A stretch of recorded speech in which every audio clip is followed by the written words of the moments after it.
जय गुरु माऊली. Vidarbha special रेसिपीमध्ये आज नागपंचमीसाठी रव्याचा मऊसूत शिरा करणार आहे. विदर्भमध्ये नागपंचमीला शिरा आणि पुरी करतात. शिरा करण्यासाठी एक कढई गरम करायला ठेवली.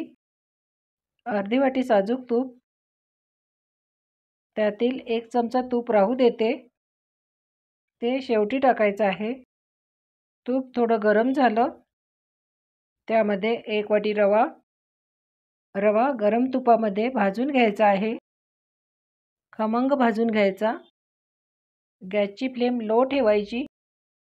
8 ते 9 मिनिट रवा भाजून घ्यायचा आहे. रवा भाजल्यावर खमंग सुवास येतो. असा खमंग भाजून घ्यायचा. 8-9 मिनिटानंतर असा बदामी रंगावर भाजल्यावर यामध्ये गरम पाणी टाकायचं आहे. पाणी टाकताना गॅस बंद करायचा. थोडं थोडं गरम पाणी टाकायचं. रवा छान फुलल्यासारखा होत आहे. मिक्स करते. मी 3 वाटी पाणी गरम केलं होतं. ज्या वाटीने रवा घेतला त्याच वाटीने पाणी घेतलं आहे. 1 वाटी रवासाठी 3 वाटी पाणी. हे आता जरी यामध्ये पाणी जास्त वाटत असेल, पण शिरा शिजल्यावर छान मऊसूत शिरा तयार होतो. पाणी टाकून झाल्यावर मीडियम फ्लेमवर 1 मिनिट मिक्स करून घेते. यावर झाकण ठेवून 2 मिनिट वाफ येऊ द्यायची. गॅसची फ्लेम लो करायची. 2 मिनिटानंतर असं तळापासून मिक्स करून घेते. रवा छान शिजलेला आहे. अशा सोपे रेसिपी बघण्यासाठी चॅनलला सबस्क्राईब केले नसेल तर प्लीज सबस्क्राईब करा आणि लाईक करा. यामध्ये साखर टाकायची आहे.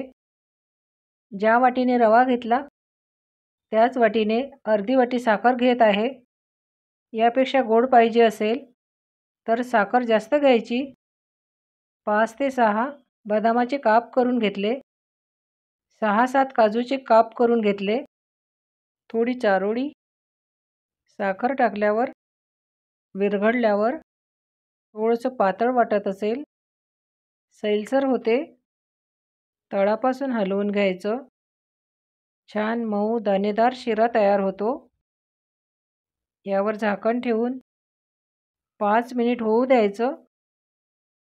5 मिनिटानंतर यामध्ये इलायची पावडर, 4 इलायची बारीक करून घेतल्या होत्या, जायफळ पावडर, सुरुवातीला शिल्लक ठेवलेलं 1 चमचा तूप, तेही यात टाकते.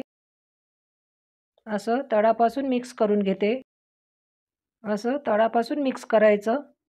विदर्भमध्ये नागपंचमीला नैवेद्याला शिरा आणि पुरी करतात. मऊ लुसलुशीत रव्याचा शिरा तयार होत आहे. कडेला तूप सुटत आहे.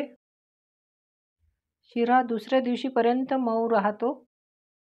गार्निशिंगसाठी बदाम काप, पिस्त्याचे काप, केशर. मऊ दाणेदार शिरा तयार आहे. या पद्धतीने करून बघा. पुन्हा भेटू अशी छान रेसिपी घेऊन.